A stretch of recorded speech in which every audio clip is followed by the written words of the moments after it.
जिस समय मौत का नाम सुन के भयभीत हो गई, लेकिन मौत को कोई चिंता कोई परवाह नहीं होती भैया। ध्यान देना, उदासीन वस्त्रों को धारण किया, राजसी वेशभूषा उतार दी है, चल दिए हैं, कह रही हैं क्षमा कर देना, भूल हो गई। हे ब्राह्मणी की जलती ज्वाला, तो युवरियार जीवन भरी दे, ये साधु की सच्ची आत्मा मुई मरती बार क्षमा कर दे, माफ कर देना, मुझसे भूल हो गई। जब पहुंचे हैं गंगा तट पर तो कोई तो कहते हैं कि तुम भिक्षा करके भोजन करो तब तुम्हारा उद्धार होगा, क्योंकि महाराज जल में डूबने से मर जाते हैं, जल में डूबने से या आग लगाकर मरने से, फांसी लगाकर मरने से या सर्प के काटने से मर जाते हैं। इन लोगों को जन्म भी नहीं मिलता जब तक इनकी आयु पूरी नहीं हो जाती, इन्हें अधोगति में भटकना होता है। डर रही है महाराज परीक्षित, तो समझा रही है। कोई तो ऋषि कहते हैं तुम भिक्षा करके भोजन करो तब तुम्हारा उद्धार होगा। 88 से 1000 ऋषि महात्मा बैठे हुए। कोई कहते हैं तुम गौ दान करो, कोई कहते हैं तुम स्वर्ण दान करो, लेकिन कुछ भी समझ नहीं आ रहा है महाराज परीक्षित के। तो नारद रास्ते में मिले हैं श्री सुखदेव जी के लिए। नारद ने सुखदेव महाराज को प्रणाम किया, कहिए कहाँ जा रही हैं आप? जवाब दिया हम तो भला विचरण कर रही हैं। तो नारद कहने लगे इस समय परीक्षित अंधे हैं, अज्ञानी है, उन्हें ज्ञान कराओ। बोले इस समय मेरे पास समय नहीं है, मैं नहीं जा सकता।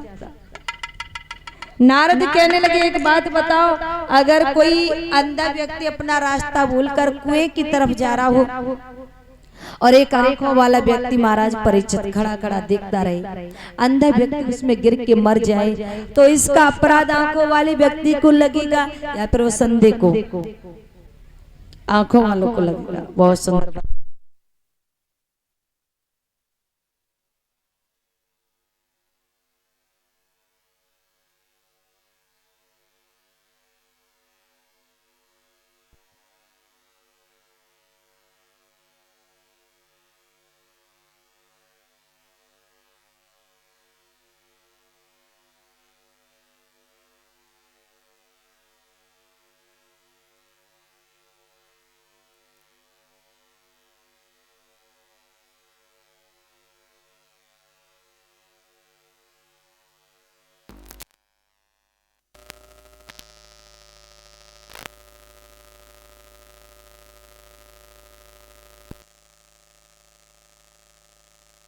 बोलिए गोविंद भगवान की।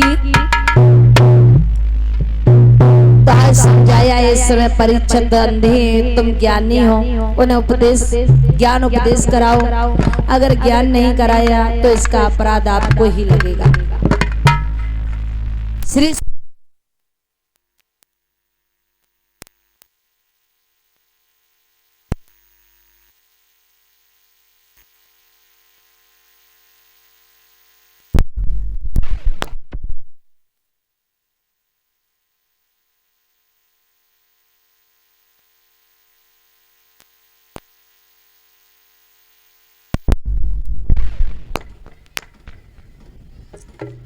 बोलिए गोविंद भगवान की, वृंदावन बिहारी लाल की। उसी समय सुखदेव महाराज को जैसे ही परीक्षित ने देखा तो चौड़ों में गिर पड़े और कहा आप ही मेरा उद्धार करो, आप ही मुझे ज्ञान उपदेश कराओ। सुखदेव जी कहने लगे तुम्हारा कोई गुरु है? जवाब दिया मेरे गुरु आप ही हैं। उसी समय सुखदेव महाराज ने परीक्षित को गुरु दीक्षा दी और कहने लगे चिंता ना करो, तुम्हारे लिए 7 दिन काफी हैं। राजा खटवान 2 ही घड़ी में कर्म बंधन से छूटकर भव सागर पार हो गए थे। तुम्हारे लिए 7 दिन काफी है। तुम पद्मासन लगा करके बैठ जाइए, भगवान श्री कृष्ण का चिंतन करो। तुम ये दृढ़ निश्चय करो, मैं मरने और पैदा होने वाला नहीं हूं। तुम ये निश्चय करो, मैं शरीर नहीं, मैं एक आत्मा हूं और इस शरीर में रहते हुए भी इस शरीर से अलग हूं। भगवान कृष्ण ने गीता में भी अर्जुन को उपदेश दिए हैं, वासांस जीर्णानि यथा व्याहि नवानि करच्छन्त नरो अप्राणि तथा शरीराणि व्याहि जीर्णान्यानि से याति नमाम दीहि।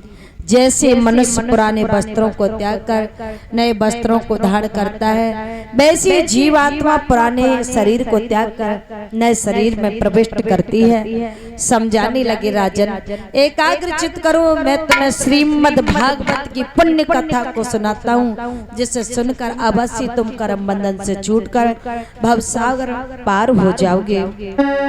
किस तरह से समझा रही है, तालियां कर बोलेंगे सभी माते बहनी भैया बंधु,